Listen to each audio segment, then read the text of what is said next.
નમસ્તે વિદ્યાર્થી મિત્રો. ધોરણ 10માંથી ધોરણ 11માં પ્રવેશ કરવા માટે અને તે પણ 11મા ધોરણની સાયન્સ સ્ટ્રીમમાં એડમિશન લેવા માટે આપને ખૂબ ખૂબ અભિનંદન તથા તમારી કારકિર્દીના આવનારા 2 વર્ષ ખૂબ જ સારી રીતે પસાર થાય એ માટે ભગવાન પાસેથી સારા આશીર્વાદની માંગણી કરું છું. તો ફિઝિક્સમાં બેઝિકલી એની શરૂઆત એ મેથેમેટિક્સથી થાય છે. હવે તમને એમ થાય કે મેથ્સ શા માટે?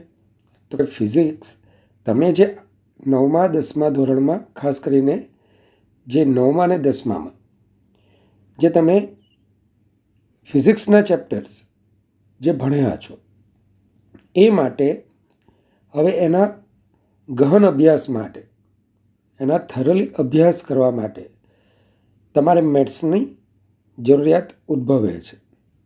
આ એવું મેથ્સ છે કે જે 11-12 સાયન્સના ગણિતના અભ્યાસક્રમમાં આવે છે અને જેનો ઉપયોગ આપણે ફિઝિક્સમાં કરીએ છીએ. તો આવા મેથ્સની આપણે સમજણ મેળવીશું. તો શરૂઆતના જે હું આ લેક્ચર મૂકીશ તો એ બાબતને ધ્યાનમાં લઈને મૂકીશ કે તમારે 11-12 સાયન્સમાં ફિઝિક્સ માટે કેટલું મેથ્સ આવડતું હોવું જોઈએ. તો મેથેમેટિકલ ટૂલ્સ ફોર ફિઝિક્સ મતલબ કે મેથેમેટિક્સના એવા ટૂલ્સ કે જે ફિઝિક્સ માટે આપણે ઉપયોગમાં લેવાના છે, જેમાં ખૂણાનું રેડિયન માપ, રેખાનો ઢાળ અને રેખાનું સમીકરણ, ત્રિકોણમિતિ, વિકલન, સંકલન, નિશ્ચાયક અને જુદા જુદા વક્રોનો અભ્યાસ. આ ઉપરાંત પણ ઘણું છે, પણ હાલ પૂરતું શરૂઆત માટે આટલું ગણિત તમને આવડતું હોવું જોઈએ. તો વિદ્યાર્થી મિત્રો, હું આશા રાખીશ કે તમે આ બધી બાબતોની નોટમાં નોંધ લેશો. તમારે આ લેક્ચર્સની જો અલગથી તમને નોટ બનાવશો તો તમને ખૂબ જ સારું પડશે. બીજું કે જેમણે બાયોલોજી સ્ટ્રીમ પસંદ કરી છે, બાયોલોજીમાં જેઓ જવાના છે, મેડિકલ કારકિર્દી અપનાવવા માગે છે, એમણે ક્યારેય પણ આવું ગણિત ભણવાનું આવશે નહીં. અને જેઓ મેથ્સમાં છે એમને આમાંના ઘણા ટોપિક 12 સાયન્સમાં ભણવાના આવશે. આટલી બધી રાહ તો આપણાથી જોવાય તેમ નથી જ. આથી ફિઝિક્સ ભણતા પહેલાં આટલું ગણિત તમારે ભણવું જ પડશે. તો ચાલો આપણે આપણી શરૂઆત ખૂણાના રેડિયન માપથી કરીએ કે આ ખૂણાનું રેડિયન માપ શું છે. તો વિદ્યાર્થી મિત્રો, આપણો પ્રથમ મેથેમેટિકલ ટૂલમાં કન્સેપ્ટ છે એંગલ ઇન રેડિયન, રેડિયનમાં ખૂણો. હવે અત્યાર સુધી તમે ખૂણાને અંશ માપમાં માપતા હતા.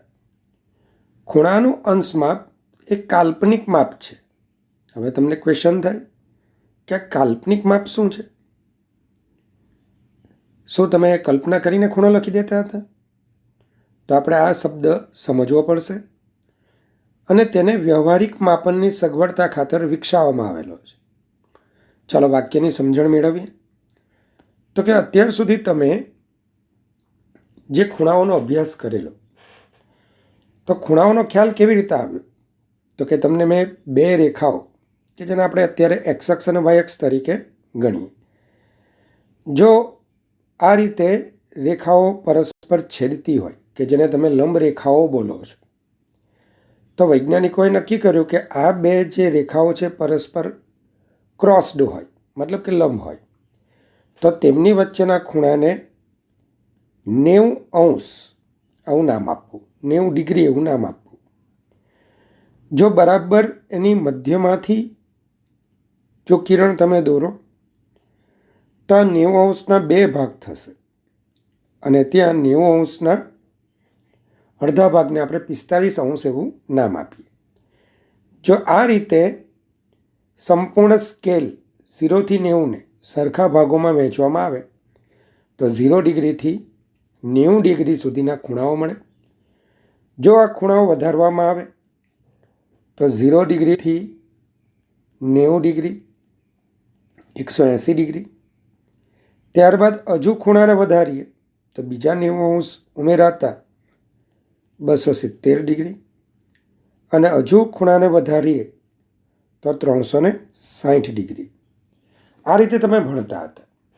હવે આમાં જે ડિગ્રી શા માટે લખવામાં આવે છે, તો તમે જ્યારે ધોરણ 8, 9, 10માં અભ્યાસ કર્યો હોય તો ત્યારે તમે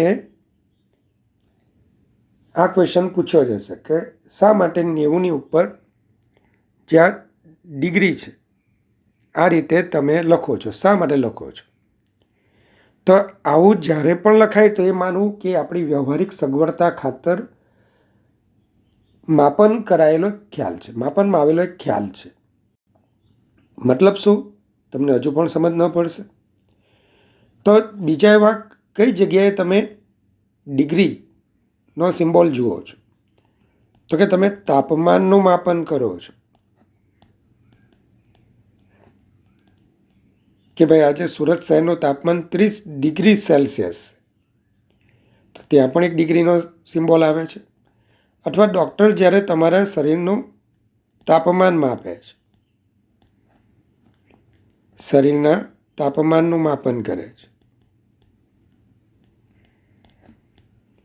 તો ત્યાં 101 પછી કંઈક બોલવાનું હોય છે. ડિગ્રી સેલ્સિયસ તો બોલાય નહીં, નહીંતર માણસ ઉકળી જાય અને છેલ્લે ઉકલી જાય. તો અહીંયા શું હોવું જોઈએ? તો ત્યાં તમે લખો છો ડિગ્રી ફેરનહીટ.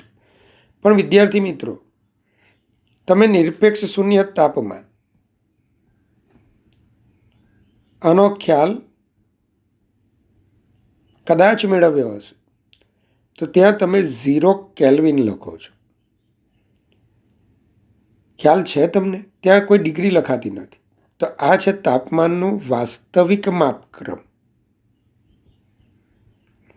અને ઉપરોક્ત બે જે તાપમાનના છે તે કાલ્પનિક માપક્રમ. તો આ રીતે માત્ર માપનની સગવડતા ખાતર જે માપક્રમો વિકસાવવામાં આવ્યા એને આપણે શું બોલીએ છીએ? કાલ્પનિક માપક્રમ. પણ આપણે જાણીએ છીએ કે વ્યવહારમાં થતી ગણતરીઓ એ વાસ્તવિક હોય છે, અને એથી આવા માપક્રમોના વાસ્તવિક મૂલ્યો જાણવા જરૂરી બને છે. તો આથી જ જ્યારે તમે થર્મોડાયનેમિક્સ ભણશો, તાપમાન 30 ડિગ્રી સેલ્સિયસ આપ્યું હોય તો એને તમારે કેલ્વિન માપક્રમમાં ફેરવવું પડશે. અને કેલ્વિન માપક્રમમાં તમે કેવી રીતે ફેરવશો? તો આશરે કેલ્વિન માપક્રમમાં તમે 273 વડે એનો 30માં 273 અથવા 273માં 30 ઉમેરશો કે જેથી 303 કેલ્વિન આ એનો વાસ્તવિક માપ થશે. હજુ પણ તમને સમજમાં ન આવ્યું હોય તો એક ટેકનિકલ ક્વેશ્ચન તમને પૂછું કે 180 ડિગ્રી આ ખૂણો છે. 180 અંશના ખૂણાને 30 વડે ભાગવાનો છે. તો આનો એક સરળ ખ્યાલ તમને ખ્યાલ જ છે, આનો એક સરળ ખ્યાલ તમને ખબર છે કે 180 અંશના 30 સરખા ભાગ કરવાના છે. કોઈ પણ સંખ્યાને ભાગવું મતલબ કે એના સરખા ભાગ કરવા. તો 180 ડિગ્રી ડિવાઇડેડ બાય 30 તો તમે લખશો 6 ડિગ્રી. મતલબ કે 180 અંશના ખૂણાના 30 સમાન ભાગો કરતાં દરેક ભાગ 6 અંશનો મળે છે, 6 ડિગ્રીનો મળે છે. પણ વિદ્યાર્થી મિત્રો, જો હું આવું લખું 180 ભાગ્યા 30 અંશ, તો આનો આન્સર તમે શું આપશો? શું તમે 6 અંશ લખશો? પહેલાં તો એ ચેક કરો કે શું આ શક્ય છે. 180 એક સંખ્યા છે, એના 30 અંશના ભાગ કરવાના છે, તો આ તો શક્ય જ નથી. તો આવું પરિણામ જ્યારે ફિઝિક્સમાં તમને જોવા મળે, દાખલા તરીકે ચેપ્ટર 2માં આ જ પ્રકારના પરિણામો તમારી સામે આવશે. તો ત્યારે તમે શું કરશો? તો અહીંયા વિચિત્રતા 30° સાથેની છે કે 30° એ આપણે માપનની સગવડતા ખાતર કે ભાઈ બે લંબરેખાઓ લીધી, એના ખૂણાને 90° એવું નામ આપ્યું અને એના પરથી આપણે જે સ્કેલ બનાવ્યો, જે સ્કેલને આપણે શું નામ આપ્યું? ડિગ્રી સ્કેલ, અંશ માપ. તો હવે આ પ્રકારની વાસ્તવિક ગણતરી આવે કે જ્યારે કોઈ સંખ્યાને ખૂણા વડે ભાગવાની થાય, તો ત્યારે તમે જોઈ શકો છો કે આવું જે કાલ્પનિક માપક્રમ છે તે કામ લાગતું નથી. તો પછી આ પ્રોબ્લેમનું સોલ્યુશન શું? બસ એ સોલ્યુશન મેળવવા માટે જ આપણે શાનો અભ્યાસ કરવાનો છે? ખૂણાના વાસ્તવિક માપક્રમનો, કે જેને આપણે શું બોલીએ છીએ? રેડિયન માપક્રમ. ફરીથી ખૂણાનું અંશ માપ એ કયું માપ કહેવાશે? કાલ્પનિક માપ. કાલ્પનિક માપ એટલે વ્યવહારિક સગવડતા માટે, માપનની વ્યવહારિક સગવડતા માટે વિકસાવેલું માપ. જ્યારે વાસ્તવિક ગણતરીઓ કરવાની હોય ત્યારે આવા માપનો આ રીતના અર્થહીન પરિણામો આપે છે અને તેને કંઈક ગણતરી લાયક બનાવવા માટે આપણે ખૂણાનું કયું? તો કે રેડિયન માપ, જેને વાસ્તવિક માપ કહીએ છીએ, તેના વિશેનો અભ્યાસ કરવો પડે છે. તો વિદ્યાર્થી મિત્રો, આશા રાખું કે મારા આ પ્રશ્નનો જવાબ, મતલબ કે આ પ્રશ્ન તમને ખબર પડી હશે. તો એના જવાબ માટે આપણે આગળ વધીએ. તો ફરીથી એક વખત જોઈએ તો ખૂણાનો અંશ માપ એ કાલ્પનિક માપ છે અને તેને વ્યવહારિક માપનની સગવડતા ખાતર વિકસાવવામાં આવેલ છે. વ્યવહારમાં થતી ગણતરીઓ વાસ્તવિક હોય છે. દાખલા તરીકે 180/30°, તો એક વાસ્તવિક ગણતરી છે અને તેથી ખૂણાના વાસ્તવિક માપક્રમની જરૂર પડે છે. મતલબ કે 30° માટે એવા એક સંખ્યાની જરૂર પડે છે જે વાસ્તવિક સંખ્યા હોય, કારણ કે ભાગાકાર કોનો થઈ શકે? વાસ્તવિક સંખ્યાઓનો. રેડિયન માપ એ ખૂણાનું વાસ્તવિક માપ છે કારણ કે તે વાસ્તવિક સંખ્યાઓનું પરિણામ છે. તો ખૂણાના રેડિયન માપનો એક સરળ ખ્યાલ, એમ તો આ ખ્યાલ જરા જુદી રીતે આવેલો, પણ અત્યારે તમને હું 10માની રીતે જ સમજાવવા માગું છું. તમે ધોરણ 10માં વર્તુળોનો ખ્યાલ મેળવ્યો, તો આવા જ મેં આકૃતિમાં બે સમકેન્દ્રીય વર્તુળો બતાવેલા છે. નાના વર્તુળની ત્રિજ્યા R1 છે, મોટા વર્તુળની ત્રિજ્યા R2 છે. તમે અહીંયા જોઈ શકશો કે નાના અને મોટા વર્તુળોના ચાપ અનુક્રમે AB અને CD કેન્દ્ર પાસે સમાન ખૂણો આતરે છે. તો કે આકૃતિમાં દર્શાવેલા સમકેન્દ્રીય વર્તુળો માટે ચાપ ABની લંબાઈ L1. તો લઘુચાપની લંબાઈનું સૂત્ર તમને ખ્યાલ હતું, πr/180. તો અહીં લઘુચાપ ABની લંબાઈ L1 = πr1θ/180. વિદ્યાર્થી મિત્રો, એક કામ કરીએ, R1 ને L1ના છેદમાં લઈ જઈએ. તો L1/R1 = πθ/180, જેને પરિણામ નંબર 1 આપીએ. અને વિદ્યાર્થી મિત્રો, એક નોંધ કરવા જેવી બાબત છે કે જ્યારે પણ તમે આ સૂત્ર વાપરતા ને, તો ખૂણો તમે ડિગ્રીમાં લેતા હતા. ખૂણો શામાં લેતા હતા? ડિગ્રીમાં, અંશ માપમાં ખૂણો લેતા હતા. ચાલો, આ જ રીતે ચાપ CDની લંબાઈ L2 = πr2θ/180. મતલબ કે અહીં પણ L2/R2 લખીએ તો πθ/180 થશે. આમ 1 અને 2 પરથી આપણે શું કહી શકીએ? L1/R1 = L2/R2 πθ/180. આમ જુદા જુદા સમકેન્દ્રીય વર્તુળોના ચાપની લંબાઈઓ જુદી જુદી છે, ત્રિજ્યાઓ જુદી જુદી છે, પરંતુ જો તેઓ સમાન ખૂણો કેન્દ્ર પાસે બનાવતા હોય તો આપણે કહી શકીએ કે L1/R1, L2/R2 = πθ/180. હવે વિદ્યાર્થી મિત્રો, ચાપની લંબાઈ એક વાસ્તવિક સંખ્યા છે. ધારી લો ચાપની લંબાઈ છે 20 સેન્ટીમીટર અને ત્રિજ્યા છે એ પણ વાસ્તવિક છે. તમે સ્કેલથી એને વાસ્તવિક માપક્રમ શોધી શકો છો. ધારી લો ત્રિજ્યા છે 2.5 સેન્ટીમીટર. તો 20/2.5 એક વાસ્તવિક પરિણામ મળશે 8. શું મળશે? 20/2.5 એક વાસ્તવિક પરિણામ મળશે 8. તો આ એક વાસ્તવિક સંખ્યા છે, પણ આ જ વાસ્તવિક સંખ્યા એ તો ખૂણા સાથે સંકળાયેલી છે, અને ખૂણો પાછો શામાં છે? અંશમાપમાં છે, કારણ કે આ સૂત્ર વાપરતી વખતે ખૂણો તમારે અંશમાં લેવાનો છે.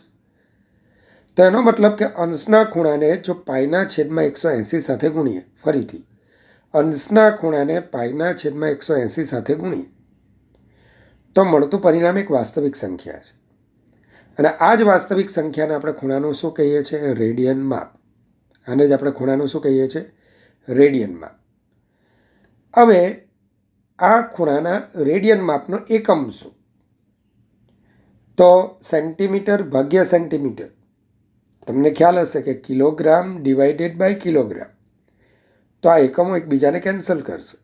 તેમ અહીં સેન્ટીમીટર ડિવાઇડેડ બાય સેન્ટીમીટર, તો એકમ તો કેન્સલ થઈ ગયો. તો તેમ છતાં આપણે ત્યાં એક નવા એકમની સ્પષ્ટતા કરીશું, જેને આપણે પૂરક એકમ તરીકે લઈશું. પૂરક એકમ એટલે શું? તો એના વિશે આપણે ચેપ્ટર 2માં જોઈશું. પણ અહીંયા કોઈ આને એકમ નથી. આ સંખ્યા એવી મળે છે કે જેને એકમ નથી. હવે હું તમને એમ પૂછું, તમારે 2 છે, તો શું 2? આ 2 શું છે? તો કે તમારે 2 કાન છે. તમારે 2ની પાછળ સ્પષ્ટતા કરવી પડી કે નહીં, કે ભાઈ કાન છે. 2 આંખ છે, તો આંખ પણ એક સ્પષ્ટતા કરવી પડે આપણે. એ જ રીતે આ એક વાસ્તવિક સંખ્યા છે, પણ એ કોનો નિર્દેશ કરે છે? તો કે ખૂણાનો. કોની વચ્ચેનો ખૂણો? Angle between 2 રેડિયાઈ. રેડિયસનું બહુવચન રેડિયાઈ. ખ્યાલ આવે? રેડિયસ એટલે ત્રિજ્યા, તો કે આ 2 ત્રિજ્યાઓ વચ્ચેનો જ ખૂણો છે, તમે જોઈ શકશો. તો એંગલ બિટવીન 2 રેડિયાઈ. ધેટ્સ વાય આ એકમને આપણે રેડિયનથી દર્શાવીશું, અને ટૂંકમાં એને RADથી લખીશું, કારણ કે 2 ત્રિજ્યાઓ વચ્ચેનો ખૂણો છે. તેથી આપણે એને શું કહીશું? રેડિયન. સારું, તો વિદ્યાર્થી મિત્રો, આટલી ખબર પડી ગઈ હોય તો હવે ખૂણાના રેડિયન માપનું સૂત્ર શું બનશે? તો કે રેડિયનમાં ખૂણો બરાબર ચાપની લંબાઈ ભાગ્યા ત્રિજ્યા. ચાપની લંબાઈ L1 અને L2 એ ચાપની લંબાઈ છે, છેદમાં કોણ છે? ત્રિજ્યા. અથવા જો ખૂણો તમને અંશમાં આપેલો હોય તો પાઈ થીટા ડિવાઇડેડ બાય 180, મતલબ કે પાઈના છેદમાં 180 ગુણ્યા ખૂણાનું કયું માપ? અંશ માપ, કારણ કે આ સૂત્ર વાપરતી વખતે ખૂણો શામાં લેવાનો છે? અંશમાં. આમ ખૂણાનું રેડિયન માપ તમે 2 રીતે શોધી શકશો. ચાપની લંબાઈ તમને ખબર હોય અને ત્રિજ્યા ખબર હોય તો ચાપની લંબાઈ ભાગ્યા ત્રિજ્યા પરથી. બીજું, જો અંશમાં ખૂણો આપી દીધો હોય તો રેડિયનમાં ખૂણો બરાબર પાઈના છેદમાં 180 ગુણ્યા ખૂણાનું અંશમાં. તો વિદ્યાર્થી મિત્રો, આ જ રીતે તમે ખૂણા 30° ને રેડિયનમાં ફેરવી શકશો. 30° એ તમને ડિગ્રી માપ આપેલું છે, અંશ માપ આપેલું છે, તો થીટા 30° છે. ચલો, આપણું સૂત્ર શું હતું? રેડિયનમાં ખૂણો, ખૂણાનું રેડિયન માપ ઇઝ ઇક્વલ ટુ π/180 ઇન્ટુ ખૂણાનું અંશ માપ. તો પાઈના છેદમાં 180 સાથે 30°નો ગુણાકાર કરો. નવું માપક્રમ શું આવશે? તો કે રેડિયન. ચાલો, આનું સાદુરૂપ પાઈને પાઈના સ્વરૂપમાં જ રાખજો. એમ તો પાઈની કિંમત 3.14 એક અસમય સંખ્યા છે, પણ આપણે પાઈને પાઈના સ્વરૂપમાં જ રાખીશું. આ ખૂણાને આપણે યાદ રાખીશું. તો 30π/6 રેડિયન. આથી આપણે કહી શકીશું કે 30° ખૂણાનું રેડિયન માપ શું થશે? π/6 રેડિયન. ચાલો તો મિત્રો, આપણો જે ઝળહળતો પ્રશ્ન હતો, સળગતો પ્રશ્ન હતો, એના તરફ જઈએ કે 180 ડિવાઇડેડ બાય 30°. હવે તમે આનો આરામથી કેલ્ક્યુલેશન કરી શકશો, કારણ કે 30° એને અનુરૂપ રેડિયન માપ π/6 છે, અને રેડિયન માપ એ વાસ્તવિક માપ છે, કારણ કે એ વાસ્તવિક સંખ્યા દર્શાવે છે. તો આપણે 30°ને બદલે શું લખીશું? π/6, 180 × 6 અને π 3.14 લઈશું. કેલ્ક્યુલેટરની મદદથી સાદુરૂપ આપતા હવે તમે આનો વાસ્તવિક જવાબ મેળવી શકો છો. તો આ જ રીતે વિદ્યાર્થી મિત્રો 45° ખૂણો આપ્યો હોય કે જે અંશ માપમાં છે, એને તમારે રેડિયનમાં ફેરવવો છે. તો રેડિયન માપ is equal to pi divided by 180 into 45. તો 45 × 4 180 થશે. તો આને π/4 રેડિયનથી આપણે દર્શાવીશું. આમ 45° અંશ માપ એનું રેડિયન માપ શું થશે? π/4 રેડિયન. 60° તો એનું રેડિયન માપ π/180 ઇન્ટુ 60. તો π/3 રેડિયન. અથવા વિદ્યાર્થી મિત્રો તમે આને આ રીતે પણ યાદ રાખી શકો કે 60° એટલે 2 ટાઈમ્સ ઓફ 30°. અને 30°નું રેડિયન માપ શું છે? π/6. 2 ઇન્ટુ π/6 π/3 રેડિયન. તમે આને આ રીતે પણ લખી શકશો.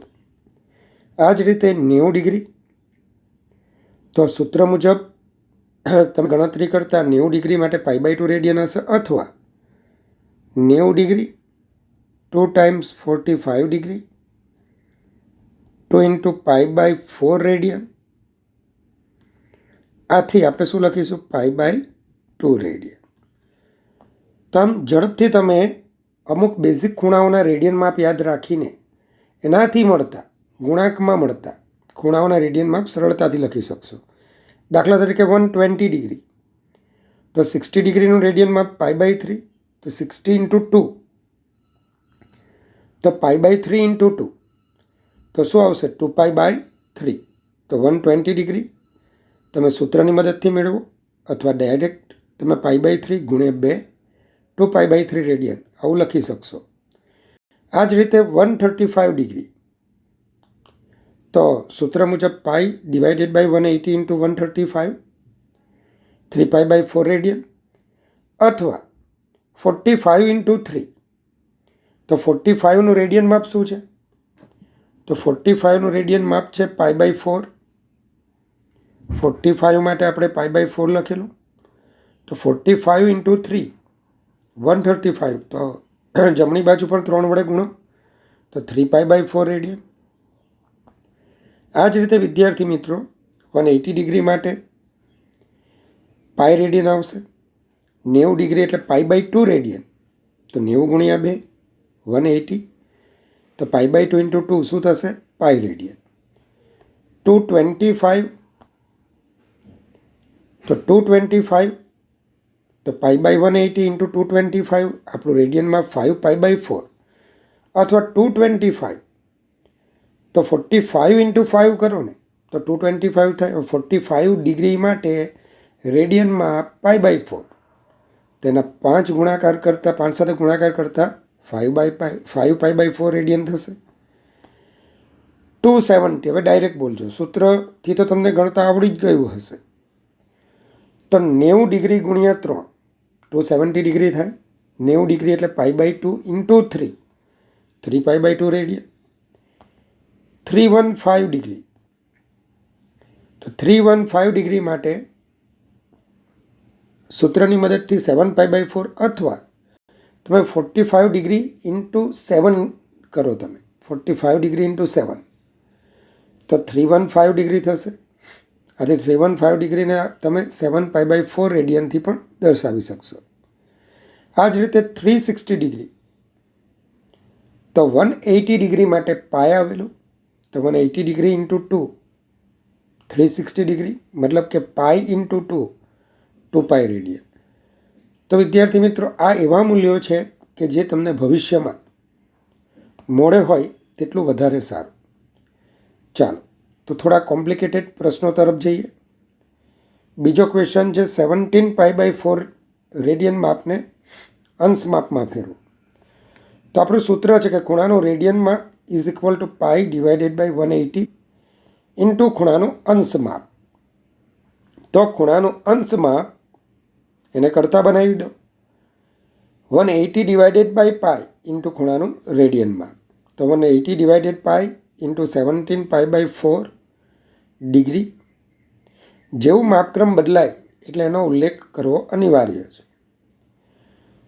ચાલો, તો પાઈ અને પાઈ કટ થઈ જશે, સાદુરૂપ આપતા 765 ડિગ્રી. આ જ રીતે ઘણી વખત તમારી બોર્ડની પરીક્ષામાં પૂછાયેલા ક્વેશ્ચન કે 1 radian is equal two how much degree, 1 radian બરાબર કેટલા ડિગ્રી. તો તમારે સાને સામાં ફેરવવાનું છે? તો તમને રેડિયન આપેલું છે, તમારે અંશમાં ફેરવવાનું છે. આ ખાલી જગ્યામાં આપણે અંશ માપ લાવવાનું છે. તો ખૂણાનો અંશ માપ, એનું સૂત્ર શું આવશે? 180 ડિવાઇડેડ બાય પાઈ ઇન્ટુ ખૂણાનો રેડિયન માપ. ચાલો, તો તમને જે માહિતી આપી છે, શું માહિતી આપેલી છે? કે થીટા 1 રેડિયન આપેલો છે, તો ખૂણાનું રેડિયન માપ 1 રેડિયન. તો 180 divided by pi into 1 degree. હવે આખો આ ખૂણો અંશમાં થઈ ગયો. આથી આપણે શું કરીશું? 180 ડિવાઇડેડ બાય પાઈ ડિગ્રી. માટે 1 radian is equal to 180 divided by pi degree. વિદ્યાર્થી મિત્રો, જેમ સમયના માપક્રમ, એમાં કલાક, એનો 60મો ભાગ મિનિટ, એનો 60મો ભાગ સેકન્ડ, આ જ રીતે ખૂણાના પણ નાના માપક્રમો વિકસાવવામાં આવ્યા છે. અને એ માપક્રમ આ રીતે છે: 1 અંશ અથવા 1 ડિગ્રી એટલે 60 મિનિટ. આ સિંગલ ઇન્વર્ટેડ કોમા છે, તેને મિનિટ વાંચીશું. એટલે શું વાંચીશું? 1 degree is equal to 60 minute. શું વાંચીશું? 1 degree is equal to 60 minute. એ જ રીતે મિનિટના 60 સરખા ભાગ કરો તો પ્રત્યેક નાનો ભાગ એને સેકન્ડ વાંચીશું. યાદ રાખજો, આ મિનિટ અને સેકન્ડ એ સમય માપક્રમની નથી, ખૂણાના નાના માપક્રમો છે. તો 1 મિનિટ એના 60 સરખા વિભાગો, પ્રત્યેક વિભાગ સેકન્ડ કહેવાય. તો 1 minute is equal to 60 second. તો આપણે શું વાંચીશું? 1 minute is equal to 60 second. ચલો, આ જ રીતે 1 ડિગ્રી એને સેકન્ડમાં કન્વર્ટ કરવું હોય તો 1 degree is equal two 3600 second. 1 અંશ ઇઝ ઇક્વલ ટુ 3600 સેકન્ડ. તો શું વાંચીશું? 1 degree is equal two 3600 second. ચાલો, તો હવે એક અગત્યનો કે જે તમે આગળ જતાં ઉપયોગમાં આવે એવા સંબંધને આપણે મેળવીએ. પ્રશ્ન એવો છે કે 1 સેકન્ડ બરાબર કેટલા રેડિયન? હવે તમારી પાસે અત્યાર સુધી સૂત્ર શાનું હતું? અંશને રેડિયનમાં ફેરવવાનું હતું. આ તો સેકન્ડનો ખૂણો છે, તો 3600 સેકન્ડ ઇઝ ઇક્વલ ટુ 1 અંશ 1 ડિગ્રી, તમને ખબર છે. તો 1 second is equal to 1 divided by 3600 degree. ચાલો, હવે આખો આ ખૂણો અંશમાં મળી ગયો કે નહીં? અને અંશને તો તમને રેડિયનમાં ફેરવતા આવડે જ છે. કેવી રીતે? ખૂણાનું રેડિયન માપ બરાબર પાઈના છેદમાં 180 ગુણ્યા અંશ માપ. ચાલો, અંશ માપ કેટલું હતું? તો અંશ માપ છે 1 ડિવાઇડેડ બાય 3600 રેડિયન. હવે વિદ્યાર્થી મિત્રો, આવી ગણતરીઓમાં છેદના પદો બિહામણા છે, મોટા મોટા પદો છે. તો કેલ્ક્યુલેટરથી જ્યારે તમે ગણતરી કરો તો જવાબ એટલો ગંદો આવે છે, 0.000. તો આનું સોલ્યુશન આ રીતે પણ તમે લઈ શકો. તમે 180 એને જો 18 લખું તો 10ની 1 ઘાત, 1.8 લખું તો 10ની 2 ઘાત, કારણ કે તમે 2 દશાંશ સ્થળો ડાબી તરફ ખસ્યા છો. એ જ રીતે 3600 આને હું 36.00 લખું તો 10ની 2 ઘાત, કારણ કે તમે 2 દશાંશ સ્થળ ખસ્યા છો. 3.6 લખું તો 10ની 3 ઘાત, અને 0.36 લખું ઓર 0.3600 બોલું તો તમે 4 દશાંશ સ્થળો ખસ્યા છો, એટલે ગુણ્યા 10ની 4 ઘાત. તો આ ઘાતનો આઘાત તમને લાગવો જોઈએ નહીં, કારણ કે ઘણા વિદ્યાર્થીઓની ભૂલ જ આ ઘાતમાં થાય છે. તો મહેરબાની કરી આની પ્રેક્ટિસ કરવી. તમે શું કર્યું? 180ને બદલે શું લખ્યું? 1.8 ઇન્ટુ 10⁻². 3600ને બદલે શું લખ્યું? 0.36 ઇન્ટુ 10⁻4. અને સાદુરૂપ આપતા 4.846 ઇન્ટુ 10⁻⁻6 રેડિયન. કારણ કે આપણો આ ગણતરી હવે આપણે શામાં કરેલી છે? રેડિયનમાં. તો વિદ્યાર્થી મિત્રો, ધ્યાનપૂર્વક આ કેલ્ક્યુલેશન તેમજ આ કન્સેપ્ટ જોઈ લો કે શરૂઆતમાં આપણી પાસે સેકન્ડમાં ખૂણો હતો, એને મારે રેડિયનમાં ફેરવવો છે. તો સૌથી પહેલાં સેકન્ડને મેં અંશમાં ફેરવી અને અંશને ત્યારબાદ સૂત્ર વાપરીને શામાં ફેરવ્યું? રેડિયનમાં. આ જ રીતે ચેપ્ટર 2માં એક દાખલો છે જેમાં 1 ડિગ્રી 54 મિનિટના ખૂણાને રેડિયનમાં ફેરવવાનો છે. તો વિદ્યાર્થી મિત્રો, અહીં થીટા શું આપ્યું છે? 1 ડિગ્રી 54 મિનિટ. તો તમારી પાસે આખો ખૂણો અંશમાં હોવો જરૂરી છે. અહીંયા 54 શું છે? મિનિટ છે. તમને ખબર છે કે 60 મિનિટ એટલે 1 ડિગ્રી, તો 54 મિનિટ કેટલા? તો 54 divided by 60 degree is equal to 0.9 degree. મતલબ કે 1 ડિગ્રી ખૂણો આખો હતો અને બીજો કેટલો ખૂણો થયો? 0.9 ડિગ્રીનો થયો. કેવી રીતે? 54 મિનિટને ડિગ્રીમાં ફેરવીએ તો 54ને 60 વડે ભાગી નાખો એટલે સીધે સીધું તમને 0.9 મળશે.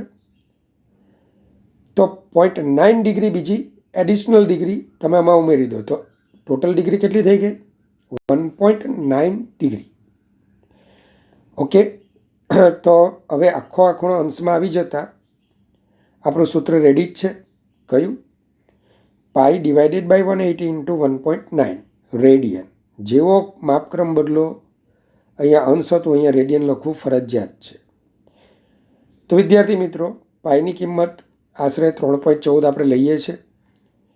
સાદુરૂપ આપતા 0.03314 રેડિયન, જેને હું 3.314 લખવા માગું છું. તો કેટલા? દશાંશ ચિહ્ન જમણી બાજુ ખસશો, 2 જમણી બાજુ ખસ્યા તો ઘાત ઋણ આવશે.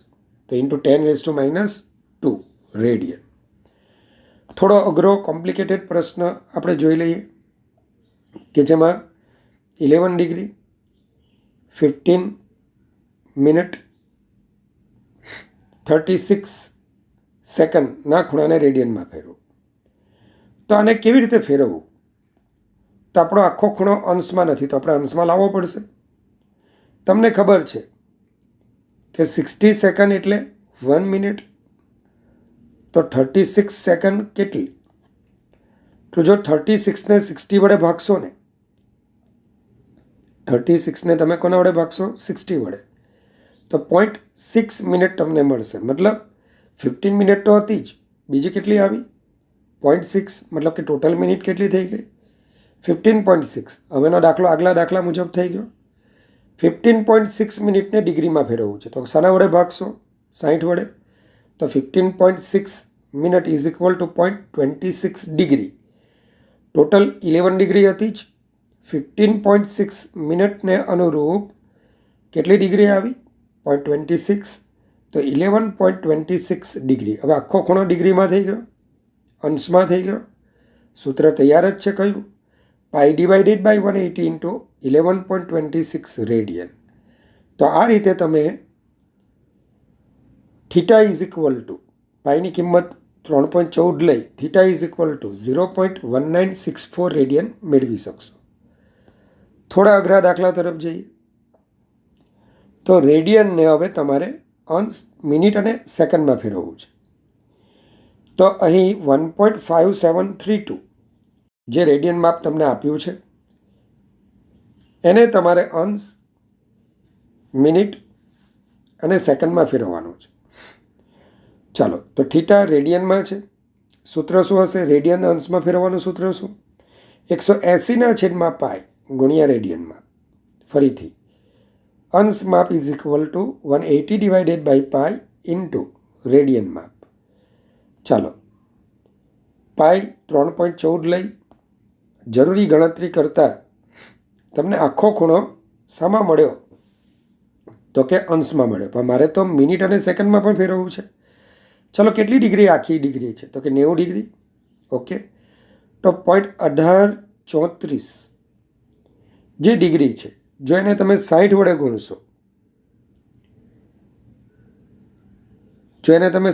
ગુણશો, તો 11.004 મિનિટ તમને મળશે. તો હવે 90 ડિગ્રી અને આ શું મળ્યું? 11.004 મિનિટ. આમાં આખી મિનિટ કેટલી છે? તો કે 11 મિનિટ. તો 0.004 શું છે? તો એને આપણે સેકન્ડમાં ફેરવવા માટે શું કરીશું? 0.004 મિનિટ. એને જો 60 વડે ગુણીએ તો 0.24 સેકન્ડ તમને મળશે. આમ વિદ્યાર્થી મિત્રો, ફાઇનલ આન્સર શું હશે? તો કે theta is equal two 1.5732 radian is equal two 90 degree 11 minute and 0.24 second. તો આ રીતે તમે ઘરે પણ દાખલા બનાવી એની પ્રેક્ટિસ કરી શકશો. વિદ્યાર્થી મિત્રો, હવે આપણે એક ટોપિક જે ત્રિકોણમિતિમાં પણ ભણવાના છે, પણ થોડું અત્યારથી તમને ડબલ વખત પ્રેક્ટિસ થાય એ હેતુથી મેં એકમ વર્તુળનો ખ્યાલ આપ્યો છે. એકમ વર્તુળ એટલે શું? તો કે એકમ ત્રિજ્યા ધરાવતા વર્તુળને આપણે એકમ વર્તુળ કહીએ છીએ. એકમ ત્રિજ્યા ધરાવતા વર્તુળને શું બોલીએ છીએ? એકમ વર્તુળ. હવે એકમ ત્રિજ્યા મતલબ કે જેની ત્રિજ્યા એક એકમ હોય. 1 સેન્ટીમીટર લો, 1 મીટર લો, 1 કિલોમીટર લો, પણ એકના સ્વરૂપમાં લો. તો એકમ ત્રિજ્યા ધરાવતા વર્તુળને આપણે શું બોલીશું? એકમ વર્તુળ. હવે આવા વર્તુળ પર આપણે ખૂણાઓ દર્શાવવાના છે. આપણે એક્સ અક્ષને સંદર્ભ દિશા તરીકે લઈશું. મતલબ કે જેટલા પણ ખૂણા માપીશું, કોની સાપેક્ષે માપીશું? એક્સ અક્ષ સાથે. આ સંદર્ભ દિશા એટલે શું? હું તમને એમ પૂછું કે આ કિરણ ઓપીએ બનાવેલો ખૂણો શોધો. કિરણ ઓપીએ બનાવેલો ખૂણો શોધો. તો તમે કહેશો સર કોની સાથે? બસ એ જે કોની સાથેનો ખ્યાલ છે એ જ આપણી સંદર્ભ રેખા કહેવાય. તો અહીંયા આ વર્તુળના જુદા જુદા બિંદુઓના આપણે ખૂણાઓ માપવાના છે અને એને આપણે રેડિયનમાં દર્શાવવાના છે. પણ એ પહેલાં થોડા યામ પદ્ધતિનો ખ્યાલ મેળવી લઈએ. એક્સ અક્ષ છે આ. તો એ બિંદુ કે જે એક્સ અક્ષ પરનું બિંદુ છે, જેનો એક્સયામ 1 રહેશે, કારણ કે ઉગમ બિંદુથી એ બિંદુનું એક્સ અક્ષ પરનું અંતર 1 છે અને એક્સ અક્ષ માટે વાયયામ 0 થશે. એ જ રીતે બી બિંદુનો યામ 0, 1, કારણ કે વાય અક્ષ પર એક્સયામ 0 થાય અને બી બિંદુનું ઉગમ બિંદુથી અંતર 1 એકમ છે. એ જ રીતે એ ડેશ માટે -1, 0, કારણ કે ઋણ એક્સ અક્ષ પર છે અને બી ડેશ માટે 0, -1 થશે. હવે વિદ્યાર્થી મિત્રો, અહીંથી આપણે વિષમ ઘડી ભ્રમણ કરવાનું છે. Anti clockwise. વિષમ ઘડી મતલબ એન્ટી ક્લોકવાઇઝ ભ્રમણ કરવાનું છે અને ખૂણા માપતા રહેવાના છે. એ બિંદુઓ માટે પોતે જ ખૂણો કેટલો થશે? 0. હવે જ્યારે તમે બી પર જાઓ છો એટલે તમે 90° ભ્રમણ કરો છો એમ કહેવાય. તો 90° માટે રેડિયન માપ શું હતું? π/2. એ જ રીતે તમે ત્યાંથી એ ડેશ પર આવો છો તો 90માં બીજો વધારો થવાનો. શું માપ થશે? 180°, જેનું રેડિયન માપ છે π. ત્યાંથી ફરી પાછા 90નો વધારો કરો. 270°, કે જેનું રેડિયન માપ શું છે? 3π/2. ફરીથી 90નો વધારો કરો. 360°, કે જેનું રેડિયન માપ શું છે? 2π રેડિયન. આપણે થાકવાનું નથી, કારણ કે આપણે વર્તુળમય ગતિ ભણવાના છે.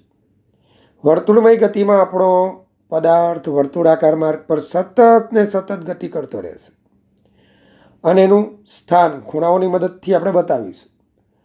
તો ફરી પાછો કંઈ 90નો ખૂણો નથી આવવાનો. 360 પછી હવે 90 વધારતા 450°નો ખૂણો થશે અને એને માટે આપણે જ્યારે રેડિયન માપ લઈશું તો 5π/2 થશે. એ જ રીતે 450માં બીજા 90 ઉમેરશું, 540 થશે. તો એના માટે રેડિયન માપ 3π થશે. એમાં બીજા 90 ઉમેરતા 630 થશે. તો એના માટે રેડિયન માપ 7π/2 થશે. હજુ બીજા 90 ઉમેરતા એટલે કે બે કમ્પ્લીટ પરિભ્રમણ કરતા 720°નો ખૂણો થશે. તો એના માટે રેડિયન માપ 4π થશે. તો વિદ્યાર્થી મિત્રો, અહીંયા થોડું તમે શાંતિથી વિચારો ને તો π/2 વાળા માપક્રમો બી અને બી ડેશ પાસે જોવા મળશે, જ્યારે π વાળા માપક્રમો એ અને એ ડેશ પાસે જોવા મળશે. બીજું શાંતિથી વિચારો, π/2નો સહગુણક 1 છે તો અહીંયા π/2નો સહગુણક 5 છે. એ જ રીતે અહીંયા π/2નો સહગુણક 9 છે. ત્રીજા ભ્રમણે આપણને 9π/2 મળશે, ચોથાએ 13π/2 મળશે. તો તમે જોઈ શકો સમાંતર શ્રેણી રચાય છે. π/2નો સહગુણક કોણ? 1. 1 અને 4નો સરવાળો કરો 5. 5 અને 4નો સરવાળો 9. 9 પ્લસ 4 કેટલા થશે? 13. 13 પ્લસ 4 17. તો આમ વિદ્યાર્થી મિત્રો, π/2માં સહગુણકમાં તમે 4 4 ઉમેરતા જાઓ તો બીના તમને ખૂણાઓ મળતા જશે. અને એ જ રીતે 3π/2માં 4 ઉમેરો, મતલબ કે 3માં 4 ઉમેરો 7, એમાં 4 ઉમેરો 11, એમાં 4 ઉમેરો 15. તો 3π/2, 7π/2, 11π/2, 15π/2, 19π/2 તમને અહીંયા જોવા મળશે. એ જ રીતે અહીંયા તમે જુઓ તો બધા બેકી પાઈ છે. 0 ઉપરાંત જે ખૂણાઓ તમને જોવા મળે છે બધા બેકી પાઈ, 2π, 4π, 6π, 8π. અને જ્યારે તમે એડેશના ખૂણાઓ જુઓ છો તો બધા અયુગ્મ એકી પાઈ જોવા મળશે, પાઈ, 3π, 5π, 7π. તો વિદ્યાર્થી મિત્રો, આ રેડિયનમાં ખૂણાનો ઉપયોગ આ જ રીતે આપણે ત્રિકોણમિતિમાં પણ કરવાના છે. આપણી વર્તુળમય ગતિના અભ્યાસમાં પણ આપણે કરીશું. તો આશા રાખું કે તમને આજનો આ સેશન સમજમાં આવ્યો જ હશે. જો કોઈ પણ વ્યક્તિગત મુશ્કેલી હોય તો તમે આ વિડીયોમાં એક મેં ફોન નંબર ત્યાં રાખ્યો છે, તમે એની પર મને કોન્ટેક્ટ કરી શકો છો. તો વિદ્યાર્થી મિત્રો, એકદમ વ્યવસ્થિત તૈયારી શરૂ કરી દો. આપણા ફિઝિક્સને આપણે મેથ્સના વાંકે પાંગળું રાખવું નથી. આપણું ફિઝિક્સ સોલિડ જ હોવું જોઈએ. તો આ સાથે હું વિરમું છું. Take care and good bye.